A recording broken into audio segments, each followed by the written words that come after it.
नमस्कार दोस्तों, आप सभी का बहुत बहुत स्वागत है हिंदी समाचार एक्सप्रेस पे। तो देखिए, आप सभी को पता है कि इंडिया और पाकिस्तान के बीच 4 दिन तक एक इंटेंस एयर कॉम्बैट फाइट चला था और इंडिया ने ऑपरेशन सिंधु लॉन्च किया था। और इस मिशन में इंडिया ने फ्रेंच मेड राफेल जेट का यूज किया था प्रिसीजन एयर स्ट्राइक्स के लिए। और इसके बाद पाकिस्तान ने क्लेम करना शुरू कर दिया था कि इन्होंने 5 Indian aircraft including 3 Rafales shoot down कर दिया है। नौ पाकिस्तान ने बहुत झूठा इमेजेस और या फिर AI generated images, AI generated videos, बहुत कुछ बोला था। फेक न्यूज़ फैला था इनके पाकिस्तान के मीडिया आर्मी वालों ने दुनिया भर में अनाउंस कर दिया था कि इन्होंने राफेल गिरा दिया है। और इससे राफेल फाइटर जेट के ग्लोबल इमेज पर सवाल उठने लगे थे। डसॉल्ट एविएशन के जो सीईओ, डसॉल्ट एविएशन मतलब जो राफेल बनाने वाली जो कंपनी है, इनका जो सीईओ है एरिक ट्रैपियर, इन्होंने पाकिस्तान के सारे क्लेम्स को झूठा बताया था। पहले भी सिंपली नॉट ट्रू ये कहा था जब उनसे पूछा गया था क्या राफेल सच में गिरा है, राफेल का इतना परफॉर्मेंस पूर है, तब इन्होंने रिएक्शन दिया था कि ऐसा नहीं है, ये सभी झूठी आरोप है, सारे फेक क्लेम्स हैं। नाउ इंडिया ने भी जो है कई बार कहा है कि ये सारे कॉम्प्लीटली बेसलेस एलिगेशंस हैं, बेसलेस क्लेम्स हैं। जैसे इंडिया के सीडीएस अनिल चौहान साहब ने भी ये कहा था कि ये क्लेम्स कॉम्प्लीटली बेसलेस है। नाउ देखो, इसके बाद जब फ्रांस को नुकसान होने लगा, फ्रांस को लगा कि हमारा जो है छवि डैमेज हो रहा है, फ्रांस की जो राफेल है इसकी इमेज जो है खराब हो रहा है, तब फ्रांस इस पे कूद गया। और अब फ्रांस की इंटेलिजेंस एजेंसीज ने पूरा का पूरा रिपोर्ट पब्लिश किया है जहां पर इन्होंने कहा है कि चाइना और पाकिस्तान मिलकर राफेल के अगेंस्ट एक प्रोपेगेंडा चला रहे थे। देखो, पाकिस्तान का फेक प्रोपेगेंडा चलाना समझ में आता है कि पाकिस्तान चाहता है कि इंडिया के छवि को खराब करना, इंडिया को कमजोर दिखाना। मेन मकसद था कि देखो हमने इंडिया को हरा दिया, हमने इंडिया के राफेल जेट को हरा दिया, इतना एडवांस जेट है, इसको गिरा दिया तो हम कितने कैपेबल है। ये सारी झूठी खबर है जो आगे भी मैं आपको बताऊंगा इन लोगों ने क्या क्या जो है किया था। बट चाइना की बात करें तो चाइना का मकसद था राफेल की इमेज खराब करना और चाइनीज जेट्स को प्रोमोट करना। चाइना और पाकिस्तान मिलके जो है प्रोपेगेंडा फैला रहे थे। चाइना वाले अपने जेट्स को बेचने के लिए, प्रमोट करने के लिए राफेल की इमेज को खराब दिखा रहा था। अब देखो, इंडिया वाले राफेल लेके पूरा पाकिस्तान में घुस के मार के आ गया और चाइना वाले बस चाइना के एयर डिफेंस बस देखता रहेगा। ये चीज हुआ है। अब इसीलिए इसको गलत बताने के लिए, गलत दिखाने के लिए, लोगों को कंफ्यूज करने के लिए ना चाइना ने ये स्ट्रेटजी अपनाया।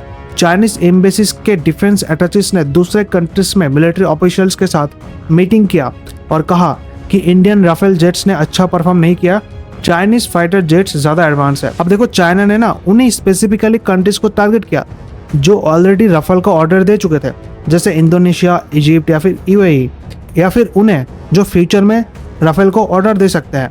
इन सारे कंट्रीज को टारगेट करके इनको बताया गया कि राफेल की परफॉर्मेंस कितना पूर है, आप हमारे जेट्स को परचेज करो। अब जो ये रिपोर्ट पब्लिश हुआ है, इस रिपोर्ट में कहा गया है कि 1000 से ज्यादा फेक सोशल मीडिया अकाउंट्स बनाए गए थे, एआई जनरेटेड वीडियोस, और ना केवल AI generated videos, AI generated images, fake visuals, और ना केवल फेक विजुअल्स, वीडियो गेम के ग्राफिक तक दिखाया गया था कि राफेल को कैसे क्रैश किया गया। नाउ जब ऑपरेशन सिंदूर चल रहा था, इंडिया पाकिस्तान का क्लैश चल रहा था, तो काफी जो है और ना केवल पाकिस्तान की जनता, इनके ऑफिशियल्स, इनके मीडिया न्यूज वाले कुछ भी दिखा रहे थे, यहाँ तक कि वीडियो गेम के ग्राफिक्स को दिखा रहे थे कि कैसे हमने राफेल को गिरा दिया। आपने देखा होगा कि एक फॉरेन यूट्यूबर जो है ये चीज को बता रहा था कि ये चीज फेक है, ये तो वीडियो गेम का ग्राफिक है, उस टाइम काफी वायरल हुआ था। तो लिटरली ये सब कांड इन्होंने किया है।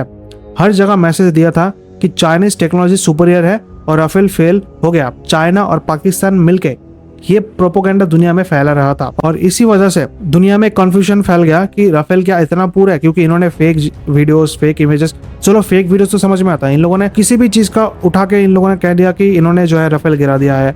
पुरानी इमेजेस, एआई जनरेटेड इमेजेस दिखा के ये सब कंफ्यूजन क्रिएट किया, जिस वजह से राफेल के जो बायर्स है इनके बीच एक कंफ्यूजन फैल गया। जैसे इंडोनेशिया, जिसने 42 राफेल्स का ऑर्डर दिया था, इंडोनेशिया में भी कंफ्यूजन फैलने लगा और कई और देशों ने भी परफॉर्मेंस पे सवाल उठाया था।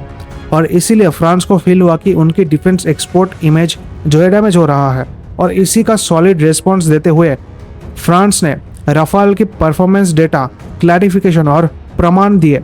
साथ ही अपने ऑफिशियल वेबसाइट पे लिखना पड़ा कि राफेल रैंडमली टारगेट नहीं हुआ, ये एक हाईली कैपेबल और ट्रस्टेड फाइटर जेट है। नाउ डसॉल्ट का जो सीईओ है, इन्होंने फिर से कहा है कि पाकिस्तान के क्लेम्स गलत और मिसलीडिंग है। और इतना सब होने के बाद जब चाइना से पूछा गया कि आपका क्या कमेंट है इस पे, तो चाइना ने पता है क्या कहा, चाइना ने बोला कि ये सब रूमर्स है, हम मिलिट्री एक्सपोर्ट्स में रेस्पॉन्सिबल है। नाउ चाइना कितना रेस्पॉन्सिबल है ये तो दुनिया ने देखा। अब देखो राफेल की बात करें ना, तो राफेल काफी इंपॉर्टेंट है फ्रांस के लिए। अब तक फ्रांस ने 533 राफेल्स सेल कर चुके हैं, जिसमें से 323 एक्सपोर्टेड है। अब देखो राफेल का जो बायर है ना, इसमें इंडिया आता है, इजिप्ट आता है, कतर आता है, ग्रीस, इंडोनेशिया, यूएई, क्रोएशिया और सर्बिया है। तो राफेल फ्रांस के लिए एक डिफेंस प्लस डिप्लोमेसी का एक सिंबल बन चुका है।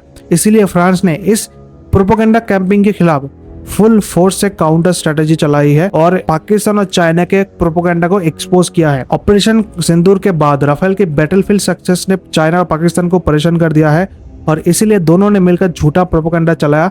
लेकिन फ्रांस ने प्रूफ इंटेलिजेंस के साथ ये चीज दिखाया कि ये सारे फेक है। इंडिया ने तो पहले ही ये चीज किया था, लेकिन फ्रांस को भी ये चीज बताना था, क्योंकि फ्रांस खुद राफेल एक्सपोर्ट करता है।